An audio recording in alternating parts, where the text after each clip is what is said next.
session. At this point, I'm going to turn this over to Mr. Selby for our other business. Mr. Selby? Hey, Mayor, thank you.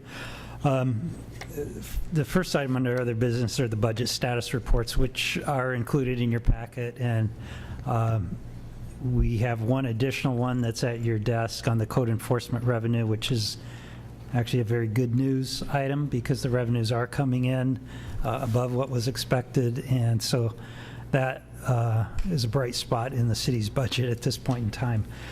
What I wanted to do, though, rather than go through each budget report and tell you the status of the budget as of this year, because generally, with some exceptions, I think the council's aware of the fire department, corporation council, generally departments are within their budgets.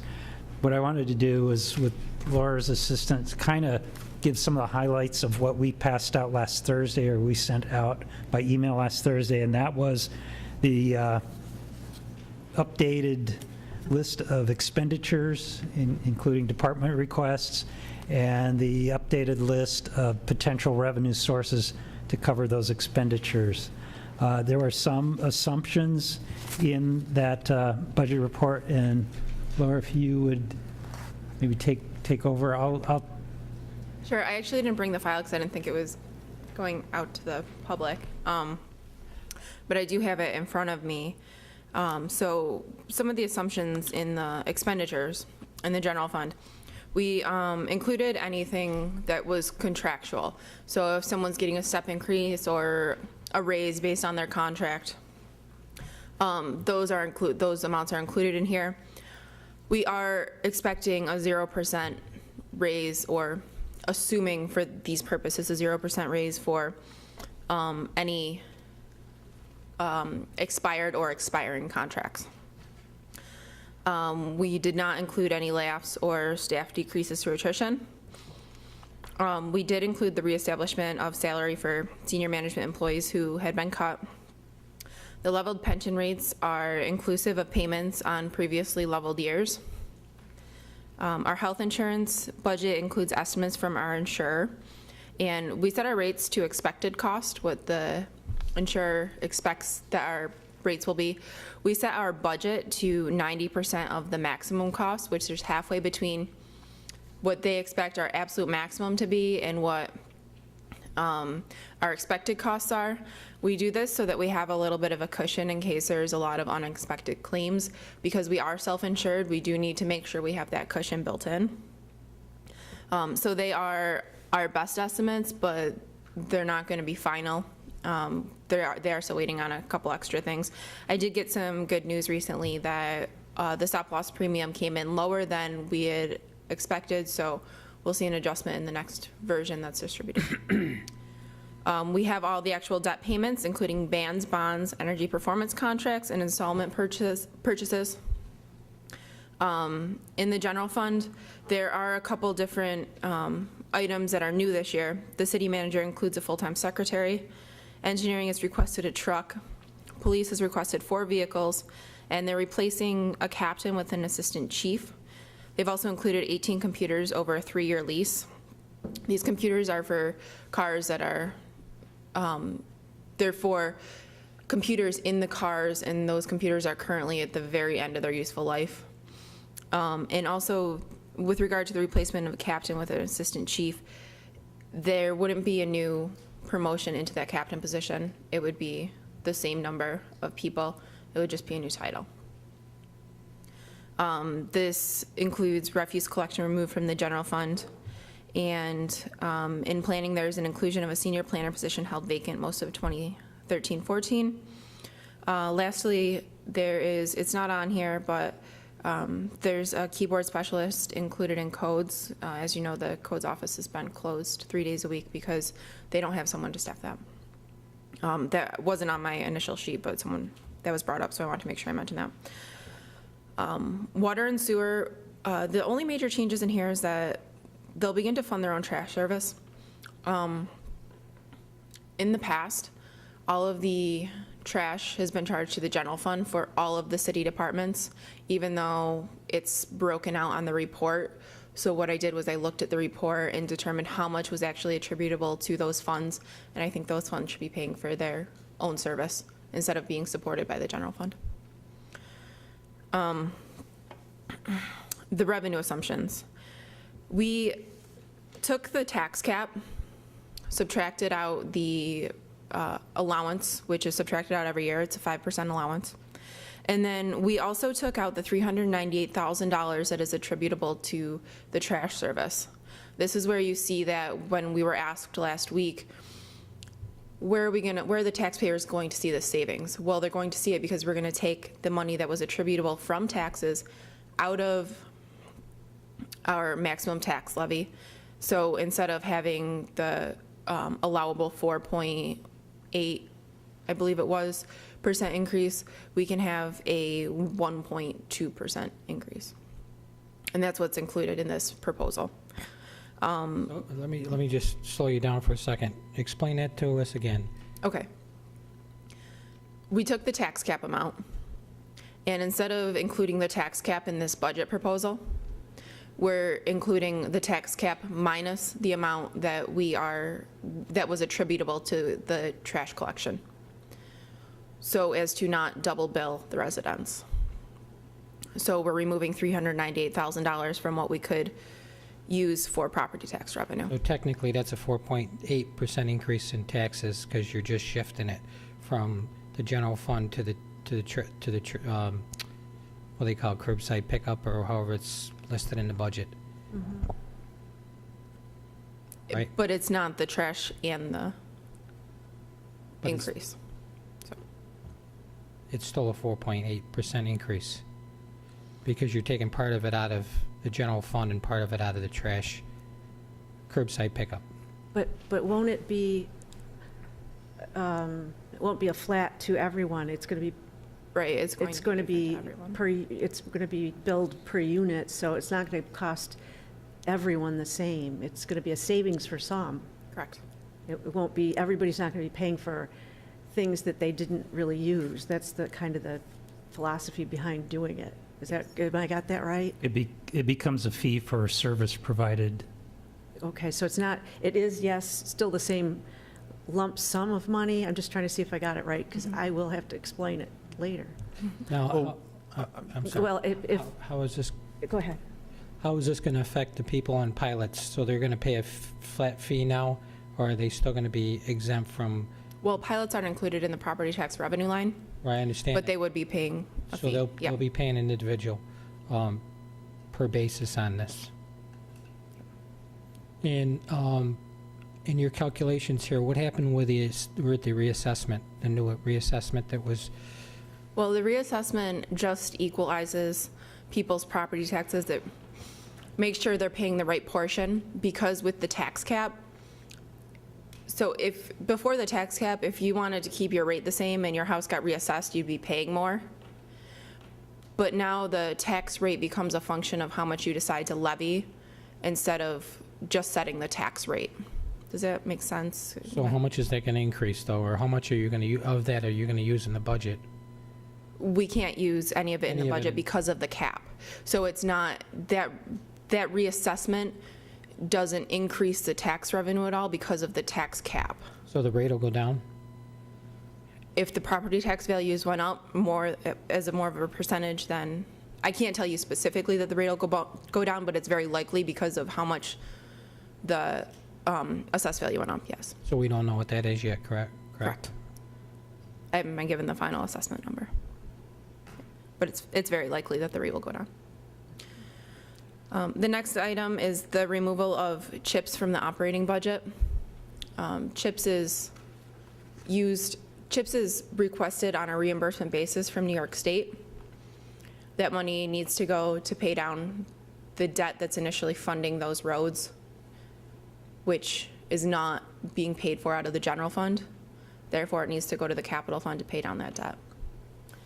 It's a large change from last year. We didn't budget for rate increases for health insurance, although I believe that those should be budgeted for. We're still working that out with the Health Insurance Committee and with our provider.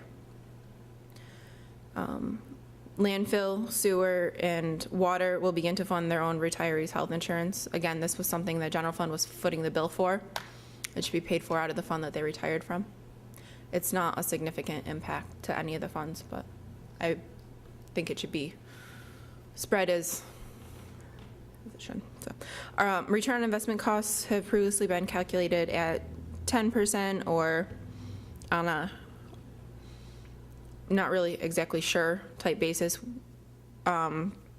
We used more of a standard of 7%. So that we have support for how we calculated our return on investment. Solid waste revenues are currently a best guess. We'll have a better idea at the end of April after a full month of the new rates. But right now they're just a best guess because we're not sure of the full impact. So by the time we present our final draft, we should have a much better estimate. Power utility revenues are based on a conservative assumption of both rates and output. It's 11.3%, 11.3 cents per kilowatt hour and 1 megawatt of production. Couple highlights that I wanted to point out. The projected deficit is approximately $924,000. The fund balance as of April 17th was 3.8 million, and I had a question on that previously. Why did that increase? Well, it didn't actually increase. What I showed you in this package was our total fund balance, including reserves of 1.2. Therefore, unreserved is about 2.55. Is that, if that clears up that question? Let's just back up if I could. You got a projected deficit of approximately 924,000. Manager talked about it was over 2 million about a month and a half ago. How did that drop? What happened in that area? Because you have some new things that you're requesting in here. I don't understand how it dropped by almost $1 million or over $1 million. Well, Go ahead. I might be able to address it, because that was very early on. That was in January. And we'd assumed, I'd made an assumption that we'd stop losing money on the cogen facility. I mean, it was that 2.3 million. Then we made certain assumptions. It got down to around $1 million. So we're pretty similar. I can bring that PowerPoint back and show you the details of it. What about? But I made some large assumptions back in January. What about the $1 million because of the pension smoothing? Where did that go? Where does that offset go to? The $1 million that was not made in a pension fund bill. I'm sorry, what do you mean? Where'd This year, it go? the majority of council voted not to pay the pension cost of $1 million and amortize it over 10 years. Where did that money?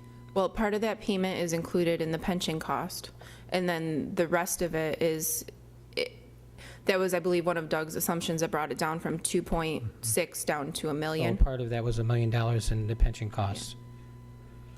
So next year, we're going to be paying $100,000 more on that to pay that $1 million offset, correct?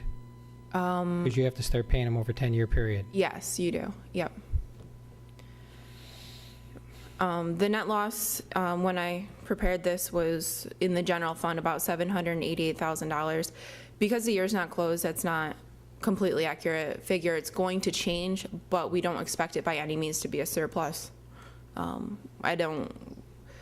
We have a lot of debt payments coming up. All of our debt payments come out in May and June. That's over $2 million. We should be getting more sales tax money, more our state aid money, but we also have 5 more payrolls left, so it's probably relatively close. I'm not recommending that we use fund balance to balance this budget. I'm saying that because at 3.4 million or 3.7 million, including our reserves, we are very close to 10% of our estimated operating budget.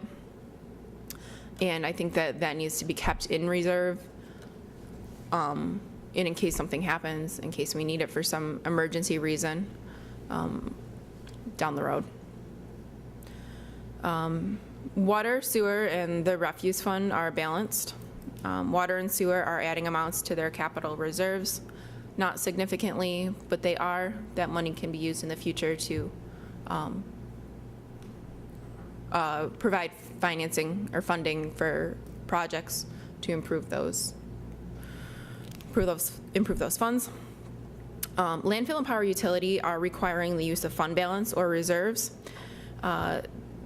The use of fund balance or reserves in these funds is mostly offset by non-cash expenses. So let me just explain what that means real quick. The deficit in those funds, when you have an enterprise fund, you have a couple non-cash expenses. When assets were purchased for those, they were put on the balance sheet and they have to be depreciated over their useful life. So those assets were paid for a long time ago, but we're taking the expense now, so that isn't actually a cash outflow. So these use of reserves in these funds probably won't actually be a use of cash or fund balance. It's a non-cash item. And then I provided you with I did a couple analyses just to make sure we were on track. I took all the health insurance out of all the funds, compared it to what the quotes First Niagara gave us, just to make sure we were on target. I did the same with retirement and workman's comp, and then I also provided you with the admin fee and return on investment calculations. Does anyone have any questions? I just want to go back to the reestablish of the salaries for senior management employees. What cost is that to the city? It's under 20,000. I could get you the Is exact, that including pension and health costs? I believe so. I'll double check on that and send it out. Say it's got to be more than 20,000. It's 3. Let me double check on that and send. It's and only a send it few employees. out. Yeah, it's not many employees. Counselor, what was your question again? I just wanted to know for the reestablishment of salary for senior employees, what that cost was. Thank you. If you could, in addition to the cost, was that just last year, or is that reestablishing it from It's just going forward. going forward? Yeah, it wasn't retro pay or anything. It was Okay. just reestablishing them to where they were before they Where they moved. were before. this- Before when, though? That's what I'm wondering. Was it just last year that they were Oh, cut? I think it was 2 years ago. 2 years? I'm- I think it was 2 budgets ago, their salaries were cut 4%, Okay, so 2 and they've been budgets frozen since, prior to that and since that. prior to that. So So that's they why I just haven't- wanted to bring that up. It's Yeah, not they like, haven't got step increases, they haven't got longevity pay where they're eligible for that. Well, just so everybody knows, that's 3 positions you're talking about. The one is Superintendent of Engineering Services, which is at $88,289 right now, and is recommended to go to $91,968. The other one is the Fire Chief at $86,000 and recommended to go to $89,584. And the other one is Director of Planning, which is $88,289 now, and recommended to go to $91,968. that's after 3 or 4 years of cut and frozen salaries. Counselor, when you look at the management positions, they're working 35 hours a week is their work rate week. They pay 15% towards their health insurance. They have got all kinds of time off in their pension or in their management ordinance. That's pretty good money for the city of Auburn. If you're saying, and I don't mean to argue with it, but I think 35 hours is the least. I don't think any of them work 35 hours. Well, that's what's in their management structure. Well, that's, And in the private sector, if I could disagree with you, people are working 50, 60, 70 hours a week and not making nearly as much as this money. And I know all of them work hard. I'm not saying that, but we're in a tough fiscal situation right now, and to be giving out raises when we're asking for concessions from a lot of our bargaining units, I can't agree with that at this stage of the game. If the city was doing fine and we're in a better climate, I don't think I'd have a problem with it, but not right now. These are all excellent, very, very generous compensation packages. If you look at everything that's involved in it, with health insurance, with retirement, with time that you have off, cell phones are in there that we're paying for. It's a very generous package that the city is providing for those three individuals. All of our managers, I got them all here. All of our management group is very generous It with the is. condition of the city, with the way No the one's condition is. arguing, Condition is in asking the taxpayers for more money to be given out to these pay aren't raises. raises, though. These are not raises. You're bringing them back to, I know what you're saying. I I just- understand where you're coming from. I People just- are home with part-time jobs and no jobs. I do understand where you're we coming got from. 350 people who just lost their job at Nucor, or, I'm sorry, not Nucor, but Snyder Don't Snyder scare us. General. And I understand it's that. a very difficult situation out there right now. But I understand that, but to say that these people don't work more than 30, they do work 50 and 60 I'm hours. talking They about do. what's in their management, is what's listed in their management policy is 35 hours a week, and there's some weeks that they work more than that, I understand that, but I'm looking at the whole package as a whole, and it's a very generous program. Counselor Cuddy. I think if we add the city councils alone, that's 4 hours right there. So, 4 hours? it's a joke, but I guess what I'm saying is these employees go above and beyond that 35 hours. It's very safe to say. They have forgone. They had a pay cut 2 years ago, and that has stayed at 0%. I think,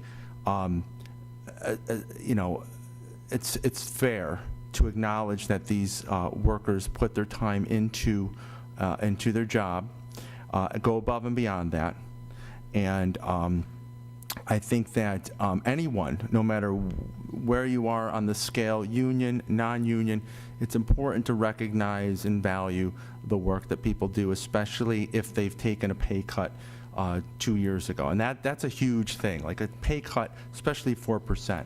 So I'm in full favor of reinstating their pay cut. It is not, we're not asking for a large group of people, a large set of people. I believe to me, it's a token of appreciation of their work and their commitment over and above beyond what is on paper. I do not, I see these employees going above and beyond the time a week that is on paper. So, and I frankly, that is, they're salaried positions, and the salaried positions anticipates that they go above and beyond the basic amount of time. And they're very well compensated for that, Counselor. Very well compensated for that in the city of Auburn.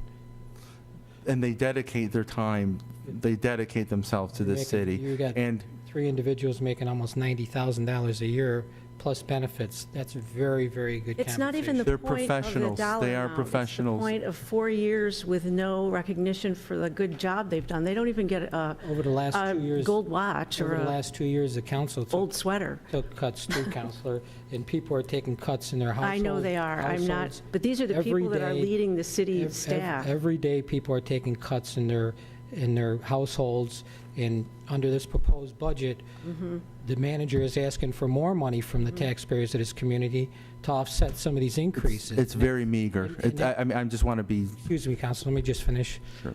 And those are the things that I have a problem with, is when we keep asking the taxpayers for more and more money to fund things like this here, I have a problem with that, because people are struggling out there, and they can't afford any more, whether it be through fees or taxes, because they're all taxes in my estimation. And enough's enough. When do we go to the taxpayer and say, guess what, geez, this year we're going to give you a refund back because we did a good job? When is that ever going to happen? In October, I think. October this year? The governor will be sending checks out. No, I would So I- disagree with that. I do not think that $20,000 is going to amount to, it might be a point a hundredth of 1 cent to the taxpayers of this Auburn. I see these, they've sacrificed for this city. They've sacrificed enough. I think we should start looking at time and valuing the time that the people of Auburn put into this city. And I know that they've already sacrificed. You know, I don't, you know, this is a council, both Councilor McCormick and I know I talk about the election, we wanted to bring the value and the dignity back to the working people of Auburn, and this professional management staff is hardworking, and I want them to know that they're valued by this council and by the people of Auburn. Just one thing, and I'll stop. The dignity of the working people of the city. Absolutely. The working people can't afford their taxes, Counselor. That's something that we need to look at because they're having a difficult time making their household payments. I hear that every day. That's the dignity we need to look at. I understand that, and as a council, what we need to do is we need to come up with a balanced budget. We need to work with, acknowledge the work that is done in the city, and you know, I understand, Councilor Camardo, where you're coming from. I understand that, but, you know, I'm also concerned about the taxpayers of Auburn, but it's much more complex than just saying we have to cut. We've already cut. When are we going to start building? When are we going to start really considering what Auburn is going to look like in the future? Because that is what I'm interested in, and I think we all benefit if we look at more constructive ways to build and enhance what we do for the people of Auburn. And I think that the first thing we got to do is recognize the work that's being done here. Well, keep spending, Counselor, and there won't be anybody around to pay the bills that are necessary to keep the city moving forward. So until we look into, at least until I can say that we have a balanced budget and we have looked at reducing every area we can, I can't look the taxpayer in the eye and say I need more money. I can't do that. And I don't think any of us should be doing that. I just want to, and I don't have much to add to that other than I want to start seeing people get something for their tax money. We keep taxing people and talking about overtaxing them, but whatever we are taxing them, I think we're not giving them what they're paying for, and that's what the problem is. They may find it difficult to pay, but what they can pay and are paying now, it seems like they feel, from the people I talk to, that they're not getting. The phones aren't being answered. There's nobody there. That's what I'm talking about. And the staff, the 3 people we're talking about are in departments that used to have a lot more people. And they are juggling all sorts of different things. And they're not martyrs. I'm sure they've got their faults too, but they have carried the ball on a lot of things that they could have just washed their hands of, I think. In a lot of cases, they're very talented people that we could have lost, and would have been we have lost a lot of talented people, and I think it's a crime. So I'm all for just giving them just bringing them back to what they should have been getting 4 years ago. I don't think it's really that much of a big deal in the scheme of things. I think it'll do more for the city in the long run. It's kind of like ignoring the roads. Look what happens. In regards to the department heads, it being a former department head, these folks do a tremendous amount of work, tremendous amount of responsibility with what they have to do. I see no problem with bringing them back to where they were 4 years ago. You know, we all complained, every one of us have complained about the code office being closed X number of days in the lack of services. We had to cut in that department to make it work. We've got to turn the corner someday, sooner or later. We keep hearing from some of our council members how we're going broke, we're going to go into default. Let's turn the corner. Let's give Auburn, Auburnians, and everyone a better look at the future. I'm tired of doom and gloom. I see the glass half full. I do too. Personally, so. With that, and Councilor Camardo, did you? Just one last thing. I've always been talking about that I want to turn things around, very, very positive. I never talked about that the city was broke, but if we don't make sure that we're watching our nickels and dimes, that could happen very shortly, that the city could go broke. I don't think any of us disagree with you, Councilor. We do have a responsibility so we don't get into that position. But at the same time, I would expect the city manager and Laura and all the department heads come to us with a budget that's workable, and it prevents us from going defunct, and it prevents us from overspending. So that's why we pay both of them and all departments quite a bit of money. Let's get our money's worth out of them and give them the opportunity to tell us what they think is in the best interest of all of us, so. Fair enough? Your turn. Okay. We can move on to another topic I've got on the agenda, the parking kiosks. And I know Laura gave you a memo at the start of the meeting that summarizes the situation there. Our parking kiosks are over 10 years old. These are the ones where people go get a little piece of paper, put it in their windshield, and they can legally park in a lot of the downtown parking spots. There's been a constant challenge keeping them operational. In fact, one of the busier ones right now has got a bag over it because it's not operational. So after 10 years, the parts become hard to come by, becomes expensive to replace them. So I've asked staff to explore different methods of replacement or doing something with them. And probably the most cost-effective one is to replace the insides of the existing kiosks.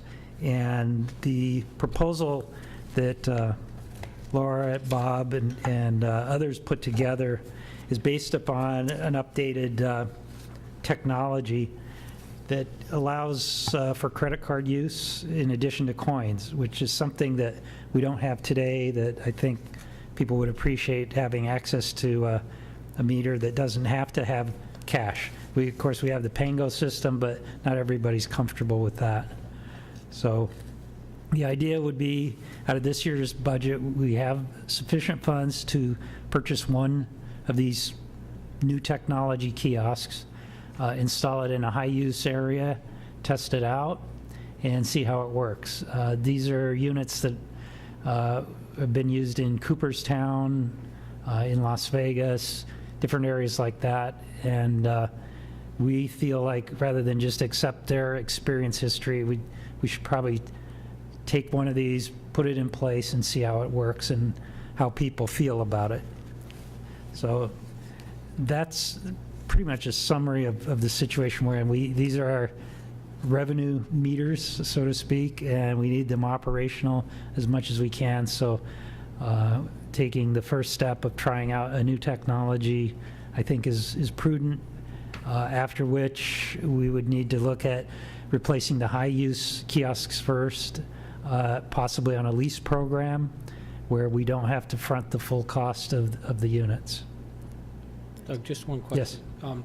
Are either one of these, do they take dollar bills? Because that's the biggest thing that I hear all the time. They don't take paper money, no. They don't take any paper money because people have a hard time of getting change for the unit itself. Yeah. Is there anything out there that takes any kind of dollars, or is I think that? there are, but Laura, come forward, because we've investigated a number of things. Yeah, there are units that take dollar bills, but the problem is that they're so high maintenance that they end up costing a lot of money because dollar bills are dirty or they're wet and they end up jamming and end up making the machine go down, costing the city a lot of money. That's why we opted for the coin and credit card. So most people will have a debit or a credit card on them if they don't have change.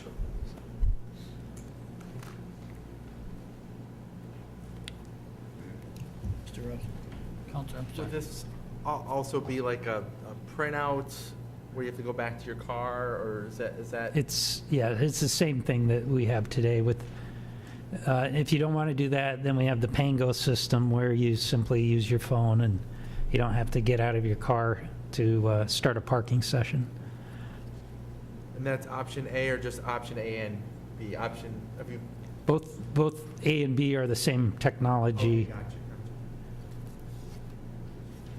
Are you looking for something, or? Well, we wanted to make the council aware that we have this problem.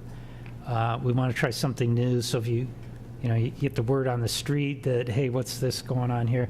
It's only one unit, it's a trial basis, and after which we would come back to the city council with most likely a proposal to do some leasing of the high-volume kiosks. That's good. we going with option A or are we gonna use a new, or which one are we going with? Laura, you want to?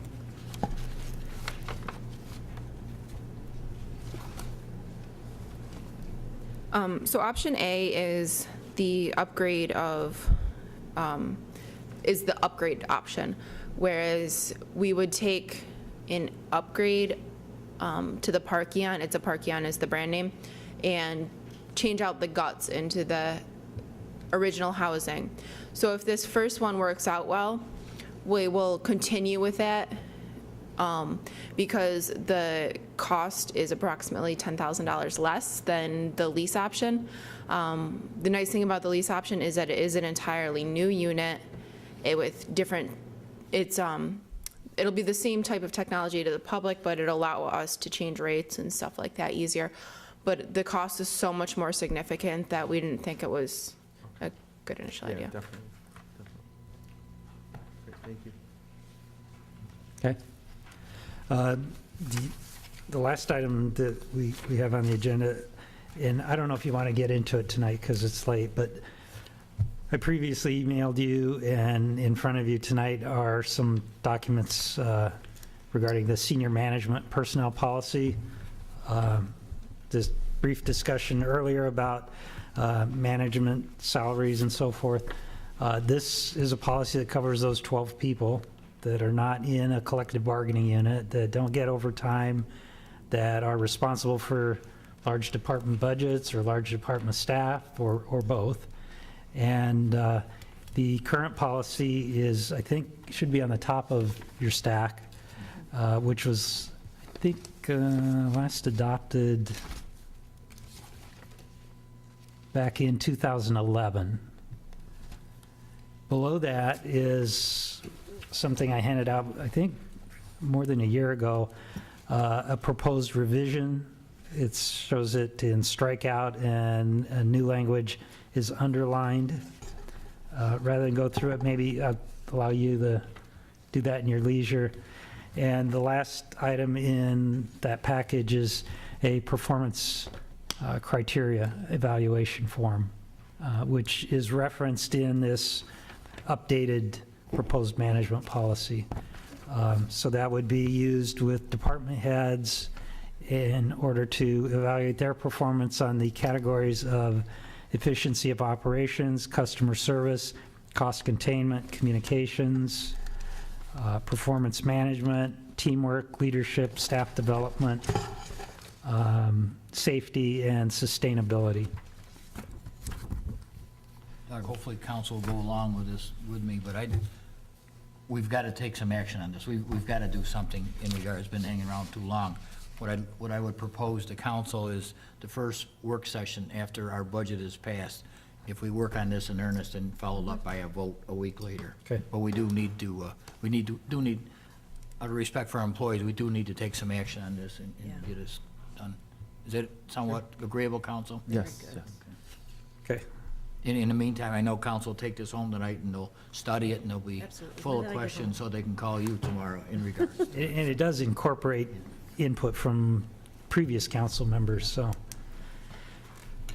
that's it. Very good. Council, your turn, other business? Councilor Cuddy. I just wanted to also I thank Doug for bringing up the HeadWorks analysis from GHD. Again, in my civilian life, I was very much involved in this issue, and I was very much a part of trying to, again, raise awareness of this issue to the people of Auburn. And number two, give the, provide the proper documentation so that the city council could make the proper decision. And in 2011, I believe the city council did make the proper decision and ask these gas drilling companies to stop bringing the wastewater into our treatment plant. Unfortunately, a year later, there was a vote to lift the ban, and I just also want to appreciate Councilor Camardo and Mayor Quill's trying to table and voting against that ban because we all, you know, you were right. What happened is that this report came out of the Headworks analysis that Auburn cannot take the gas drilling wastewater, and I'm interested in having the council look over, especially the epilogue in this Headworks analysis, which basically states what City Manager Doug Selby said, and consider perhaps a reinstating of a ban for consideration. But I think that it's important to review these documents and consider that at some point in the future. Councilor Camaro? I just have something that I really feel funny, because I'm not really technically on the board of the seat of the Cayuga Economic Development Agency, held their annual meeting this afternoon, and the glass is half full. The mayor and the city manager actually are our representatives, but they have a website, and I encourage everybody to check it out. I'm sure this is on there, but the projects that they have in their brochure for the annual report for 2013, this CETA was directly involved in providing assistance or securing grant funding these have either started or were announced in 2013. Cayuga Milk Ingredients, $101 million in new construction. Victory Sports Medicine for the town of Senate, $5.2 million project that will result in 110 net new jobs in Cayuga County. TRW Automotive in the town of Aurelius, $2.9 million expansion with 12 net new jobs. I should say Cayuga Milk Ingredients has 57 net new jobs listed. Johnson Paper in Aurelius, $2.8 million with 15 net new jobs, and Plaza of the Arts right here in downtown, $3.5 million in new construction that will result in 23 net new jobs. This is just one page out of this. There's other things they talked about today. It was a really one of those meetings or luncheons or whatever that you go to, and you can see all the results in one snapshot picture, but a lot of work was put into this. And I think that's a good thing that we've got going for us with CETA. The glass of water is 3/4 full. Yeah. It was in my mind, it was very optimistic, and I would hope that they had taped that, because that would be something great for ARMA. I don't know if they did, to hear about economic development in Auburn and Cayuga County, in our community. Right. And what was interesting was Johnny, I'm going to put you on the spot, maybe you remember, maybe you don't, but new jobs, 52% are from businesses expanding already in the area, and then it went to 43% newer businesses. I can't say it, but you hit it right. And it was less than 8%, I believe, is from for attraction for new businesses coming into the area. So they are, CETA is capitalizing on that and sending their forces out to work in those, to help local businesses that are here already to grow and prosper and working their way down. So. And the one they mentioned that I learned about today, export, I always think of like things going out, but exporting includes tourism, people coming to this community with their dollars from other places. So tourism is an export, and those dollars are considered that, and that's where it's at. So we're in the right path, I think. It was a great day. It was a great day. Anything else, council? Do we have a request for executive session? Yes, we do, for collective bargaining discussions. And I have two matters, one involving litigation, one involving property. And I have one for personnel. All right, at this time, I entertain a motion for executive session. Councilor McCormick, seconded by Councilor Camardo. Would you call the roll, please?